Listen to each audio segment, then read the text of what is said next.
Boker Tov, Shavua Tov. Today's daf is daf Pei Gimel in Yebamot. Again, we learned for four shlim for Yosef Asriel ben Chaim Michal and Elazar ben Reuma. So we said we're going to start from the 11th line on Pei Gimel, but just in case you didn't get up to there, we'll quickly review the top of the page. What did the Mishnah tell us back on Pei Aleph? That according to Yossi and Rab Shimon, an androgynous is the way Rabbi Yochanan interpreted Rabbi Yossi and Rab Shimon. An androgynous, even though he has both kinds of genitals, he's definitely a male. And therefore, if he's a Kohen and he marries Yisrael, she can eat Truma. Even Rabbi Yochanan said Truma D'Oraisa. We learned this on Friday, right? Even Truma D'Oraisa or Kodshim, he definitely has a halacha like a male. Even though he has both kinds of genitals, he has a halacha like a male. And that seemed to go again with Rabbi Lezer. Rabbi Lezer said at the end of the Mishnah that if a male sleeps with him, he's chayav like for homosexuality. Okay, so that's what we saw the other day. Now at the top of the page of Pei Gimel Amud Aleph, he says, Rav says, less of become Raisa. No, the Mishnah is wrong, or it's changed, it's retracted. Why? Because the Brisa says, the Tanya Rabbi Yossi, Rabbi Yossi himself says, in Mishnah we have Rabbi Yossi and Shimon both saying that a androgynous is definitely a male. And if he's a Kohen, he can give his wife Truma or Kodshim, right? Or Kodshim that she can eat, obviously, not Kodshim that only a male could eat. But Kodshim that his wife is entitled to, like the Chazak B'Shok, Shlom, etc. Rabbi Yossi Omer, androgynous, very b'fnei, but that's what the Mishnah, the Brisa says. The Brisa says no, he's not definitely a male. He's a kind of a creation that we're not sure. We don't know if he's Zachari, not really sure. So the Brisa says that Rabbi Yossi retracted. So the Gemara says, maybe the Brisa was said first, and the Mishnah is recording his ultimate opinion that he's definitely a male. No, since in the Mishnah it was Reb Shimon and Reb Shimon. If the Brisa would be different, it would also be Reb Yossi and Shimon, like two different shitas and what Reb Yossi and Shimon say, then we have both Reb Yossi and Reb Shimon in the Brisa. But since it's only Reb Yossi, so to speak, he left his partner. It's mashma that he changed his opinion. So the Tosfos Sham says, yeah, you still don't know which one was first, but generally the Brisa was later than the Mishnah. Therefore, Rabbi Yossi changes his opinion. And the Mishnah says that androgynous is definitely a male. And the Brisa says, no, we're not sure. We're not really sure. We're not sure if it's a male or a female. And like the good doctor explained the other day, cases you have today, it's a difficult situation, right? You can have both. And what is he? Is it a boy or a girl? Whatever the chromosomes are, etc., it's hard to determine. It's a difficult situation. We're not sure. Okay. That's the opinion of Amar Rav, less than the Sism Kambraisa. As Rav says that Rabbi Yossi changed his opinion. Shmuel says no, less than the Brisa come Eslisim. The Brisa is wrong. The Brisa must have been said first that he held that it was a suffix, and later on he heard Rabbi Shimon and he changed his mind. How do you know which unless the Sism become Brisa? Again, maybe the Mishnah is wrong, the Brisa is right. So Shmuel the Chayish L'Chidoy, even though Rabbi Yossi is an individual opinion, it's only Rabbi Yossi in the Brisa. But Shmuel is concerned. He takes an individual's opinion into account, as we find. Rashi points out the case back in Memal that he also like Rabbi Yehuda in the Mishnah, where it was an individual opinion. That's only if the Mishnah is not uprooted. He's not concerned about the Mishnah if you're uprooting the Mishnah. And if you change over here the Brisa, and you say the Mishnah is the final opinion, that it's definitely a Zachar, according. If you change less than the Brisa become Mishnah, and you say maybe it's the other way around, less than the Mishnah, but you're uprooting the Mishnah. Therefore, he feels that the Mishnah is the stronger opinion. Mishnah was, let's say, the later opinion of Rabbi Yossi, and he's definitely a male. That's Shmuel. So we have machlokas between Rav and Shmuel. What is the ultimate opinion of Rabbi Yossi? Is Rabbi Yossi it's definitely a male like in the Mishnah or like the Brisa? And the Rambam Paskin you see over here in the second line of the page, I realized we don't know if it's a male or female. That seems to be the psak that Rabbi Yossi changed his opinion, and he's not really sure. So all the Gemara that we learned on Friday, that Rabbi Yochanan says even a D'Oraisa, even if it's Kodshim, and even Truma D'Oraisa, Rabbi Yossi would say that an androgynous could give to his wife because it's definitely a male. That goes away now because Rabbi Yossi doesn't hold that at all. According to this opinion, he's not sure. Okay, now Amri Bei Rav V'Shmei Rav. The school of Rav said in the name of Rav. This is from the 11th line that we said we'll start. Amri V'Shmei Rav. Halak Rabbi Yossi. Androgynous or Lachzak Rabbi Yossi. Which Rabbi Yossi? Rabbi Yossi in the Mishnah or Rabbi Yossi in the Brisa? So here, Amri Bei Rav V'Shmei Rav. Halak Rabbi Yossi in the Mishnah. Why? Because he's going to point to other cases. Lachzak Rabbi Yossi in the case of androgynous and in the case of grafting, which we'll talk about in a minute. But and Shmuel says Amar B'Koshi V'Kiddush. Now Lachzak Rabbi Yossi, even by other cases, totally different cases. Koshi is a case of a protracted labor of a woman. Over Kiddush, we're talking about with a client. We're going to explain what those cases are. But the point is that Beirav, Mishmei Rav says Allah is like Rabbi Yossi in the first two cases, androgynous and Arkava. And Shmuel says Allah is like Rabbi Yossi, Bekoshi, Ubi Kiddush. What will each say about the other two cases? We'll talk about that later. But first it says Ami Beirav, Mishmei Rav, Allah is like Rabbi Yossi, androgynous. Which Rabbi Yossi? So Rashi says it's Rabbi Yossi the Mishnah. Why? Because all four cases enumerated here, androgynous, Arkava, Kiddush, and Koshi and Kiddush, it's all Rabbi Yossi and Rabbi Shimon. And Rabbi Yossi only partners with Rabbi Shimon in the Mishnah, not in the Brisa. So he says it's referring to, right? So even though I just said a minute ago that the halacha seems to be that Rabbi Yossi retracted his opinion, Rabbi Yossi doesn't hold that he's we're not really sure what androgynous is. An androgynous today, if he marries somebody, okay, misafik their condition, but if he's a Kohen, he can't give his wife truma, right? He can't give his wife truma because he's not sure. It's a suffix. We're not sure if he's a male or a female. If he's a female, it's not a marriage, right? So. But Amir Rav Shapiro, he says the halacha is like Rabbi Yossi in the Mishnah, not like we're saying is the halacha, but that's what Ami Beirav. We'll see later on. Beirav, Mishmei Rav. Beirav always means Rav Huna. Always means Rav Huna. The Gemara in Sanhedrin Yudzayin Beis where it always says when it says that this pair refers to these guys, this refers to those, all those different cases. So Rashi is going to say on the base that Beirav always refers to Rav Huna, unless it's Rav Huna Amar Beirav. It's Rav Huna saying Beirav in the name of Beirav. Then it's referring to Rav Hamnuna, because obviously Rav Huna is not referring to himself. He doesn't say something named himself. Some people like to quote themselves, but Rav Huna, when he says I'm Rav Shapiro, when he says I'm saying it the name of Beirav, he means Rav Hamnuna. But Beirav itself means Amri Beirav means Rav Huna. Okay, we'll see that's Rav Huna. So Rav Huna says the halacha is like the Mishnah, like Rabbi Yossi is quoted in the Mishnah by androgynous, it's definitely male, and another halacha arkava. And Shmuel says no, halacha is like the halacha is like Rabbi Yossi in these two cases of kosher goods. What are these cases? Androgynous arm that we're just talking about. That androgynous is a male like halacha like a definite male, and if he's a Kohen, he marries a woman, she can eat trumas and kachim that she's allowed to, like chazar b'shok. She can't eat things like chatos and osham, which are or a mincha, which is only eaten by Kohanim who are males. But Moin says that he can give his wife to eat. Okay, that he's definitely a Kohen, definitely a male. That's Rabbi Yossi in our Mishnah.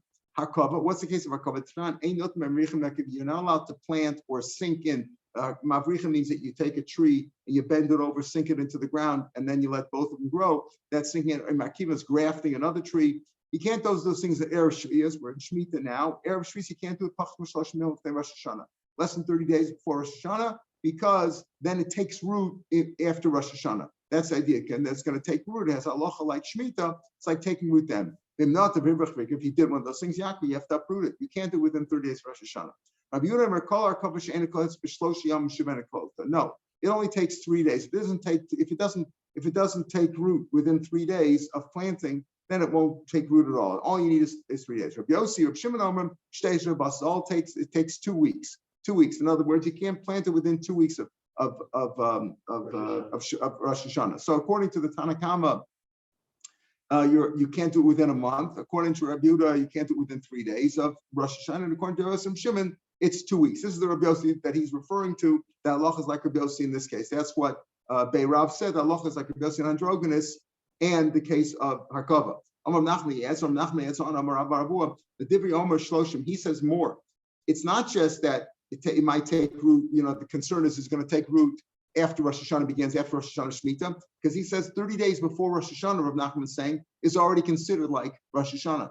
Because based on the pasuk of B'chatzir Tishbos, means even 30 days before Rosh Hashanah Shemitah is already considered like Shemitah. So therefore he says the three opinions over here, 30 days or 3 days or 2 weeks, is in addition to, from before Rosh Chodesh Elul, 30 days before Rosh Hashanah. Rav Nachman Rav Avua, one who says 30 days before, you need 30 days before Rosh Chodesh Elul, 30 days before Rosh Hashanah. The one who says you need 3 days before, again, plus the 30 days of the month of Elul. Okay, so you need 2 weeks before Rosh Chodesh Elul. Fine, that's the opinion there. But the point is we paskin like Rabbi Yossi according to this Beirav. Beirav says the halacha is like Rabbi Yossi in this case too. Shmuel says the halacha is like Rabbi Yossi in 2 other cases, totally unrelated cases, Koshi and Kiddush. What is Koshi? Let's understand something. We always need this preamble because halachas of Nida and Zava. And Anida Menatora, if she sees during the time that she's supposed to be, that she sees them as a Nida, she's tummy for 7 days. there's no Zion, there's no 7 clean days, there's no Yomei Tahara by Anida. She's tummy for 7 days, whether she sees a drop on one day and then stops, or whether she gushes for 7 days. If she stopped right by Shkia on the 7th day, she can go to the mikveh that night and sleep with her husband, Menat Torah. That Rabbanan, we don't, because we're concerned about a Zava. What's a Zava? After the 7 day of being a Nida, there's an 11-day cycle in which if she sees 3 days in a row, then she has to have Zion Tahora. She has to wait for Zion Tahora. And that's why we have today the rules of 5 plus 7, because it's based on the idea that maybe she's a Zava. What happens if she saw Zam when she's pregnant? Well, if it's early in the pregnancy, then she's a Nida, right? Like anything else. But let's say, or she could be a Zava if it's 3 days during the 11-day cycle. Today, we don't know really. We don't keep track of the 7 days plus we don't know when the 11-day cycle is. So we're always concerned that maybe she's a Zava. She says, so therefore we are machmer today.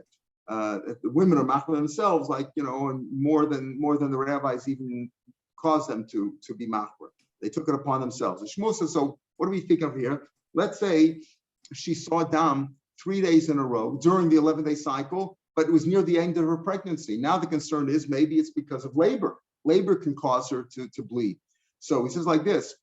Shmuel says, Rav Meir says, even if she saw dam during the 11 days while she's pregnant, you also count 7 and 11. During the 11 days, if she sees dam 3 days in a row, even if it's 40 or 50 days before she gave birth, that's considered labor. It's not considered zava. It's not considerable. What's an afkamina?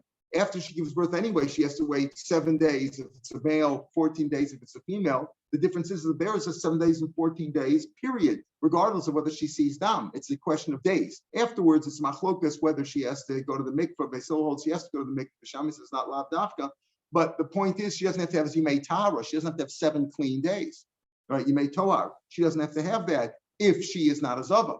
So Rav Meir says, if she saw dam anytime, let's say a month and a half before she gave birth, if she saw dam 3 days in a row, even during the days of zava, she's not a zava because it's based on, it's due to labor, not due to zava. And she's not tameh. She doesn't need zayin akiyim. She needs just, when she gives birth, she needs to keep the 7 or the 14, but she doesn't have to keep yomei toar. That's Rav Meir Shapiro. Rabbi Yehuda Omer, daya chadasha, only the 9th month. You look at the 9th month, and it's not 9th month of gestation, not the 9 months of her own pregnancy. It's the 9 month from Rosh Chodesh. The interesting thing, it's like Bezin proclaimed Rosh Chodesh in her 9th month. Anytime during her 9th month, if she saw dam 3 days in a row of Yemei Zava, but it was due, you attribute it to the labor. She is not tamei as a Zava. Just has to keep what like any other woman who gives birth. That's the Achadash. Yosef Shimon Omer, Enkish Yosef Mishtei Shabbos is 2 weeks. They like that idea of 2 weeks. 2 weeks before Shemitah, right? 2 weeks here. Kish is only 2 weeks late. In other words, if the labor took place more than 2 weeks before the birth, that has nothing to do with the labor. That's not labor.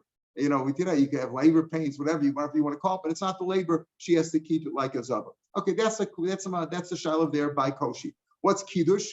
Sanctifying something or making it prohibited. Let's understand something. If I put something treif into your pot, I put some pig meat, ham, or whatever into your pot of cholent, you can't eat it, right? You can't eat it. I have to pay for it, etc. You can't eat it. When it comes to climate, it's a little bit different. If I covered up, meaning I overshadowed or overhung my vines over your grain, I have to pay for it. I'm chayiv. I've effectively made it prohibited. It's climate. Shimon says no. It depends on your intent. Omrim, I can't do it. Something it's not. I can't ask for something which is not mine. It's not mine. I can't ask for yours. Now there's a whole shiloh when it comes, for example, can I bow down to your animal? If I bow down to my own animal, I consider it a god. That's called nevad. I've worshipped it and it's forbidden, right? You can't bring it as a carbon, etc. But if I bow down to your animal, I can't forbid it. So it depends on machshava. I could bow down without. It depends on machshava. Here, too, Yosef Shimon or Mekel, and they say you can't ask for something which is not yours. Tosi goes to an explanation about the difference that with something it depends on intent. Over here, I can't forbid something that's yours. So that's the difference. All these halachas have nothing to do with our Gemara, but it was brought down because Rav said, name of Rav is like Yosef Androgonus. That what? Like Androgonus in the Mishnah, that he's definitely a male. Not a question. It's definitely considered a male. and by our kava, the question of grafting before Rosh Hashanah of Shemitah. And Shmuel says lachal by kosher and by kiddush. Now the Gemara says iboilu. Well, what will Rav and Shmuel each hold by the other two cases? Right? Rav said the halacha is like Rabbi Yossi, the case of androgynous and arkava, and Shmuel says it's also by koshi and by kiddush.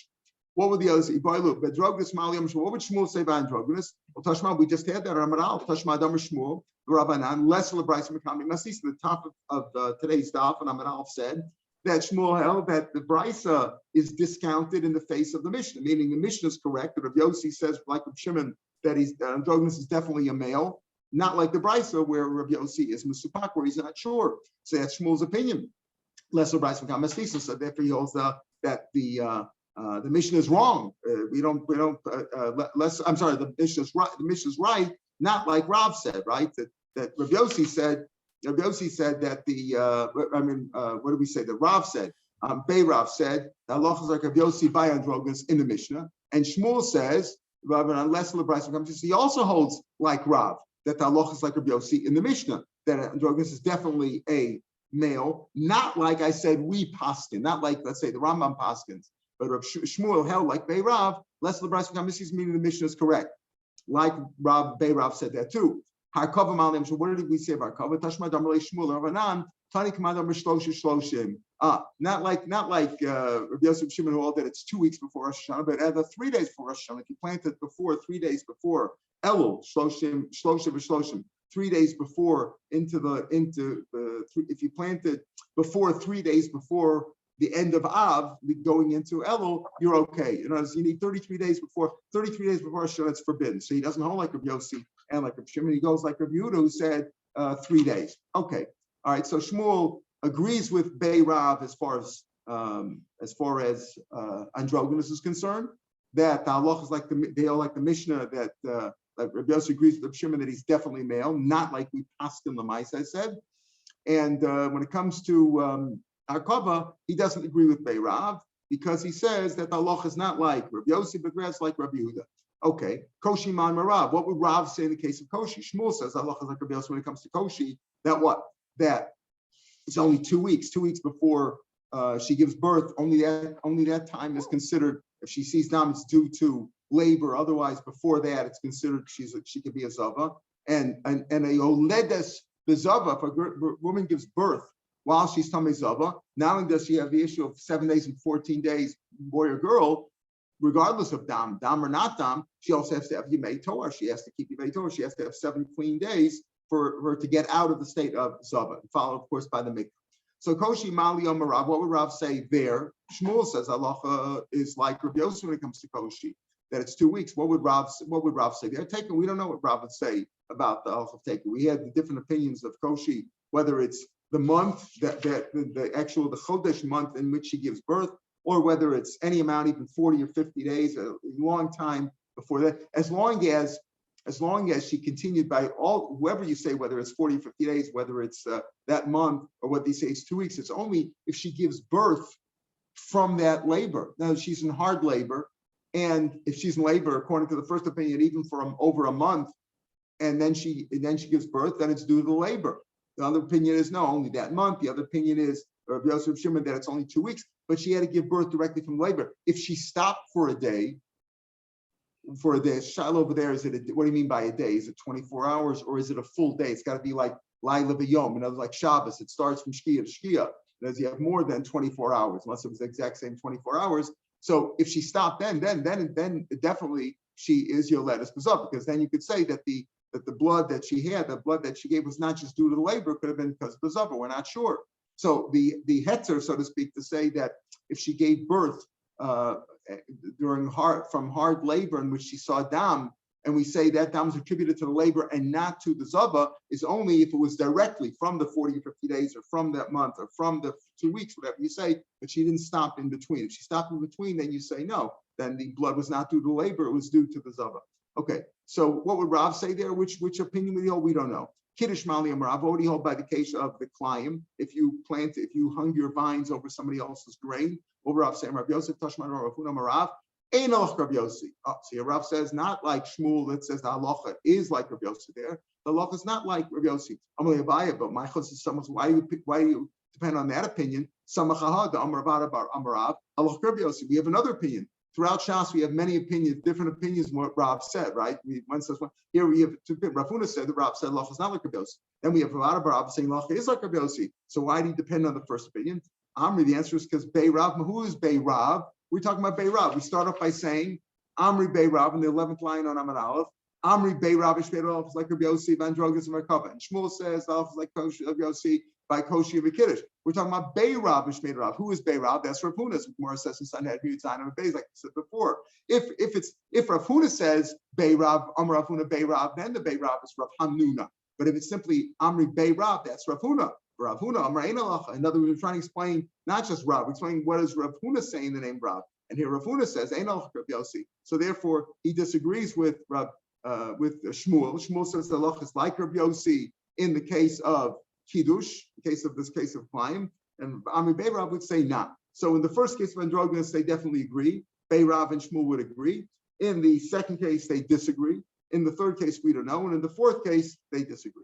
Rav Yehuda Matumtum. Now back in the Mishnah, Rav Yehuda said, we had definitely halachas in the Mishnah. Rav Yehuda said that a tumtum person whose genitals were covered up at birth, we don't know if it was boy or girl. Later on, it turns out that it's a boy.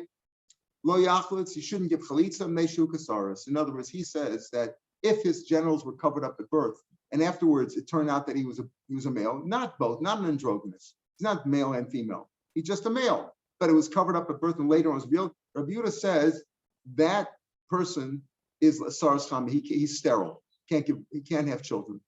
Okay, and the Mishnah we said the other day, we said if he shouldn't do chalitza, because there's no chalitza is not necessary. If he's sterile, he's not chayiv in yom chalitza. Meaning, as we'll see, according to Rabbi Yehuda, if a person is not capable of having children, he's a saras chama.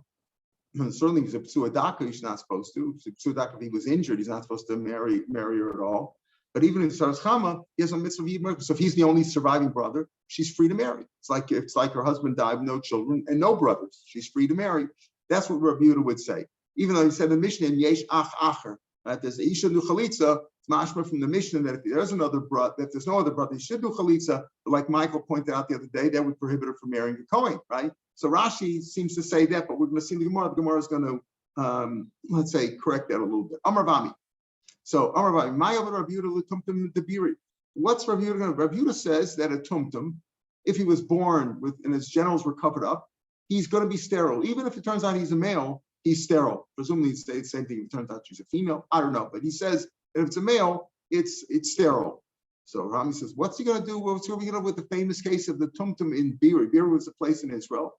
The Svobek Kursi was put on the operating table of Ikra, and they tore it open. They operated on him, and they uncovered his genital. But Olid Shevarim, turned out he was a male, and he had 7 sons. What are you going to say about that? We have Maisa, a story which goes against him. What would Rav Yehuda say there? Rav Yehuda would say, check the origin of those children. They aren't his. He's not capable. Rav Yehuda holds a definite opinion. He holds it medically. He's sterile. And therefore, those children aren't his, presumed. Okay, that's Rav Yehuda's own. He's a singular opinion. Tanya Rav Yosef Yehuda. Many times you have this, children don't always agree with their fathers. We have his Rav Yosef, he was also a great rabbi. He disagreed with his father. He says also, like his father, shouldn't do chalitza. Why? Maybe it'll rip open. In other words, maybe his genitals will be revealed. And it turned out that it might be that he's sterile.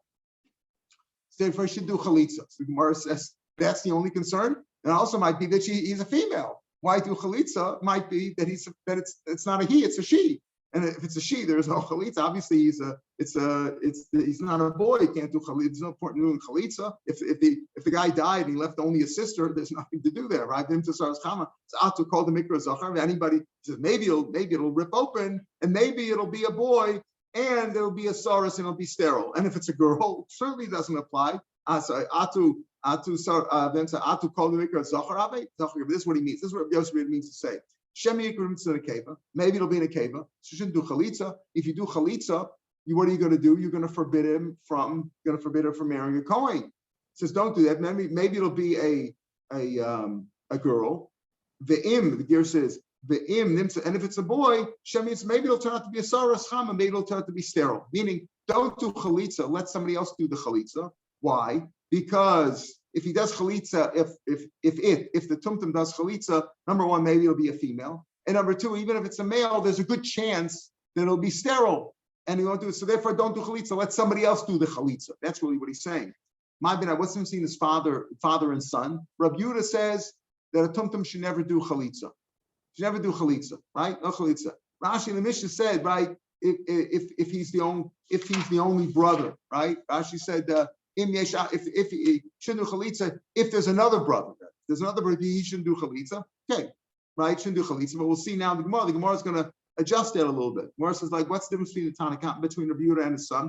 Rav Yehuda says a tumtum should never do chalitza.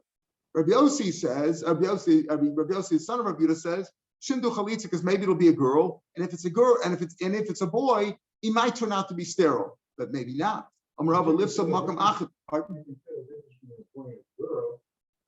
you're talking about the genitals, right? But I mean, you can tell the difference between a boy and a girl in terms of other features. No. Well, we don't. But maybe not. Maybe not. The tumtum is basically like, I don't know, it's like. Let's say this kid is 13 years old now, okay, and it just ripped open, and you find out that he's a boy. Fine, you didn't until now. You couldn't tell, right? He's not he's not fully developed. He's 13 years old, capable of doing chalitza or yibam. Even we'll see kid even do it at 9 years old. But let's say chalitza, you have to be 13 years old. We'll talk about that. We mentioned before. We'll talk about it later on in the Masechet. You have to be 13 years old. Maybe 13 years old. That's all you could tell. A lot of kids, 13 years old, you can't tell so much, right? So it's possible. Maybe he's a late developer. You can't tell. And that's really the determining thing. The genitals are the determining factor if it's a boy or a girl. That's usually what the doctor looks at birth. I think that's what they look at. They don't look at, whatever, their voice or whatever you're going to look at. They usually look at the genitals and determine if it's a boy or girl. So at 13, that's what happens. So what's the nafka between Tanakh between Rabbi Yehuda and his son? Rabbi Yehuda says that a tumtum is definitely sterile.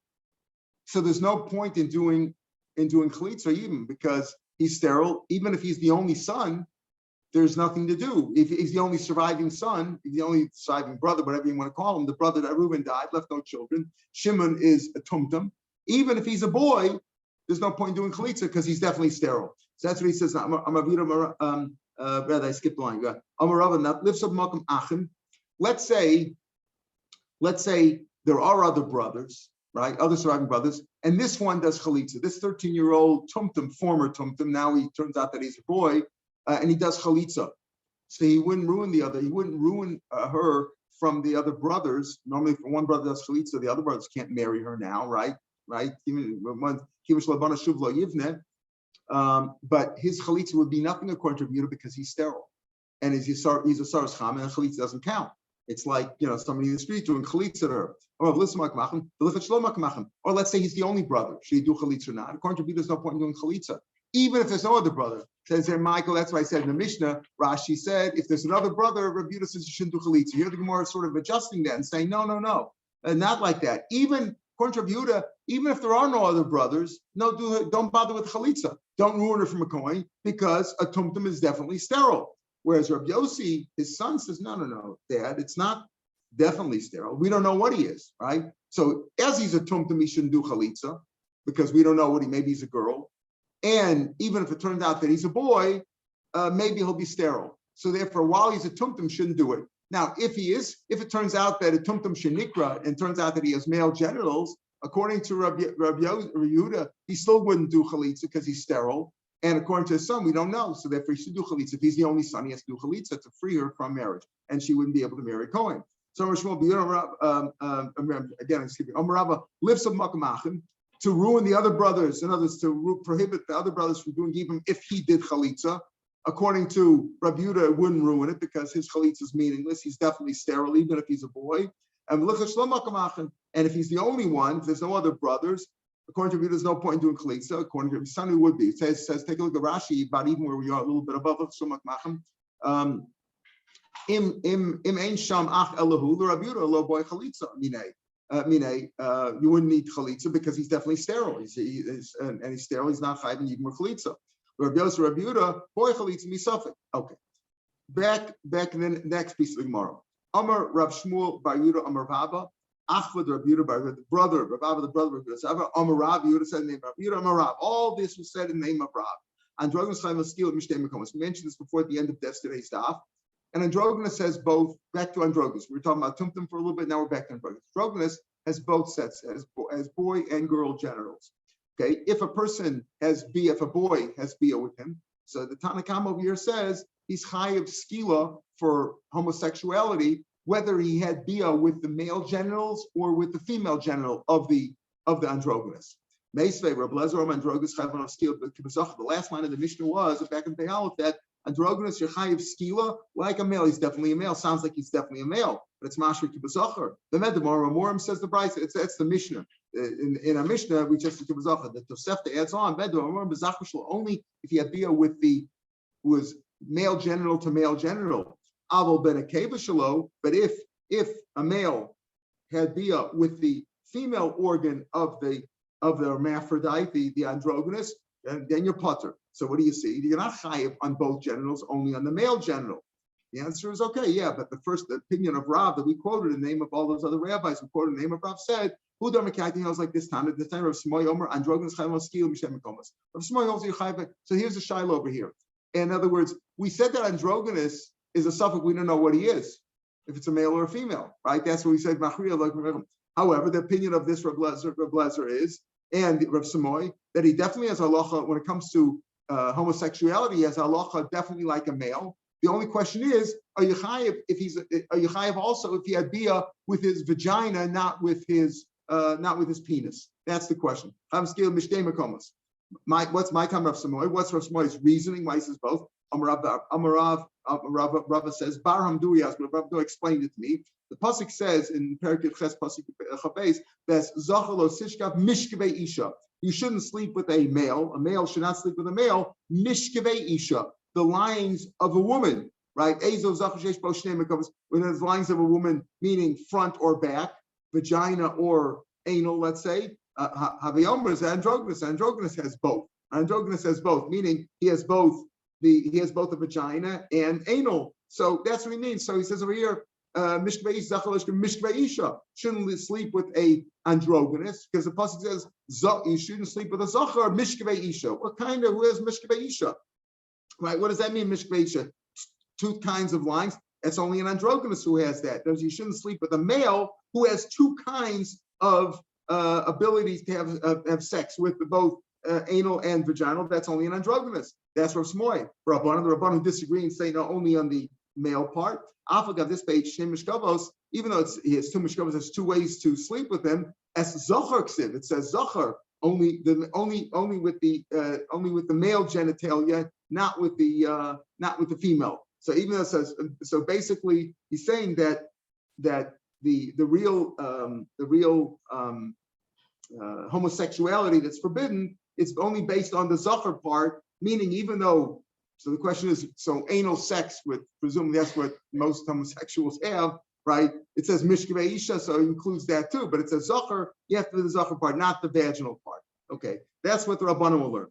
But Rabbanan not, Rabbanan Zachar greater Menalik. So Rashi explains this like this: since the Rabbanan say that the Zachars come to exclude the vaginal part, if you sleep with a man who's an Afro, if a man sleeps with a man who's a androgynous, and he sleeps with the vaginal part of it, according to Rabbanan, your patik says Zachar, so you only chayev on, let's say, anal or the penises touching one another, not on the vaginal part. So that's what. So Zachar greater Menalik.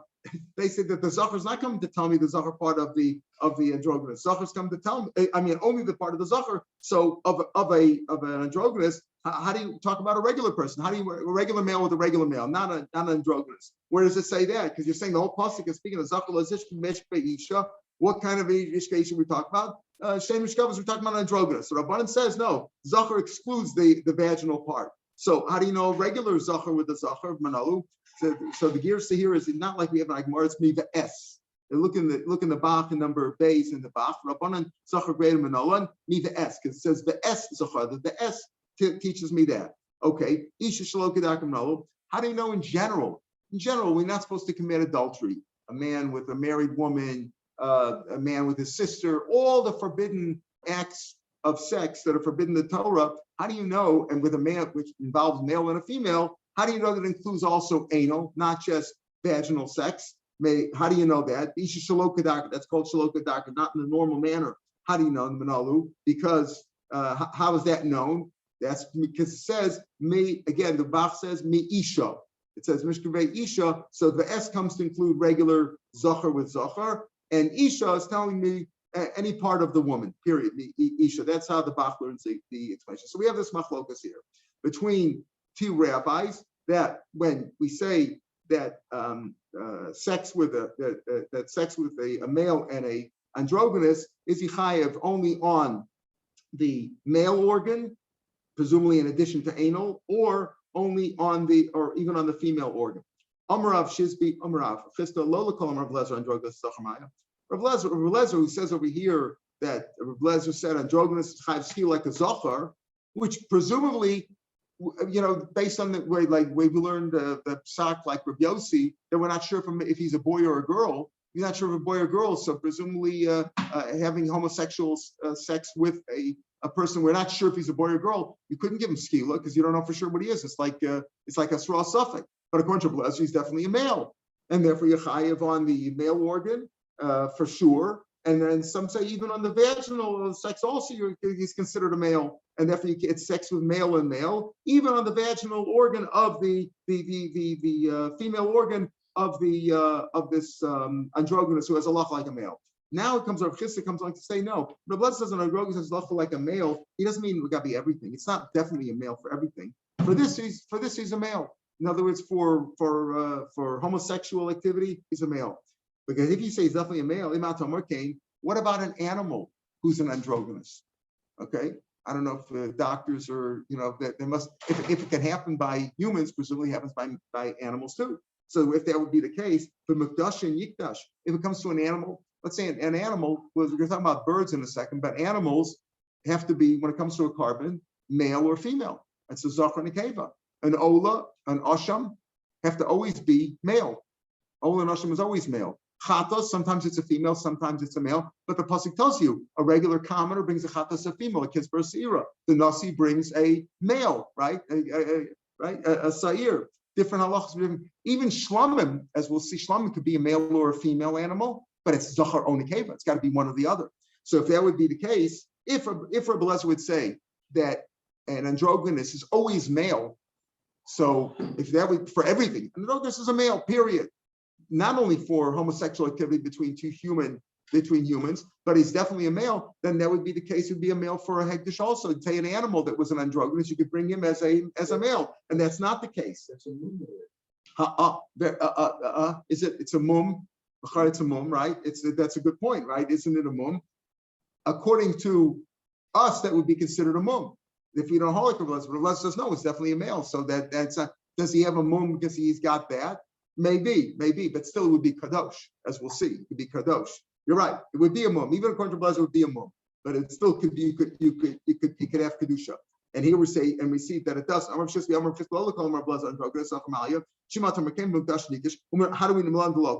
that he can't make kaddish? Tana Rabbanan, listen to this. Hanivra, when it comes to birds, nirva, if somebody had committed bestiality with a bird. A male had committed. The other way, it doesn't say rova. Rashi says, don't think of rova because a male bird cannot have sex with a woman physically. I guess it can't happen. But the other way around, a male could have sex with a female bird. So I know of muktzah, nevet. All these things were also to bring as a carbon. Muktzah was set aside for avodah zarah. Nevet actually did avodah zarah. Esnan zona, right? Esnan zona, you can bring it as a carbon. Mechir kelev, the exchange for a dog, can't use. All these things cannot be used as a carbon. When tumtum androgynous. Tumtum is a bird, which is a tumtum. Can't tell it's sexual organ and androgynous says both. So what do you do when it comes to kachim? If you do, how do you shech kachim with malika, right? But we have a rule that malika's chulin is an avela. If you do malika today on a bird, want to be holy, Shkon wants to practice, for the base of Mikdash, he wants to practice malika and he does it on a chicken, it's an avela. You can only do it on kachim.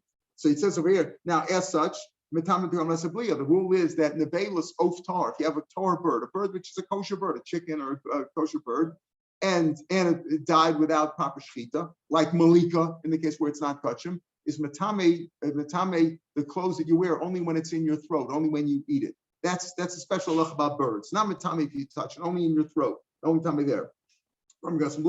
So he says those things. Why? Because it's not holy. It's not holy because these things cannot be kachim. Because they could be kachim. They could be kachim. If the pasuk says you need a zachar and a keva, fine. They're not the most of the time. You can't use a tumtum and drogas. They're excluded. Right? What time is davening today? Huh? What time is that? 6:15. You know what? So did they announce it? Nobody announced anything, but I think what's reasonable. Okay. All right. Whatever. Okay. Whatever. Not to never explain. Both whole below never both zachar and keva, since it doesn't say zachar and keva by bird, right? You can't exclude tumtum androgus because that could be right. Tumtum androgus are okay. It doesn't have to be male or female. So what do you see? A Rav Lezer says that when it comes to birds, right?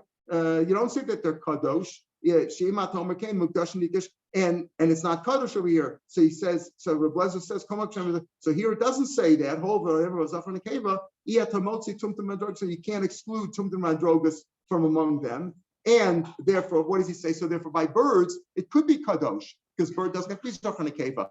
But animals, regular animals of karbanos, he says, right, it has to be atamotziv to them. Birds, yes, birds don't have to be zachar and keva.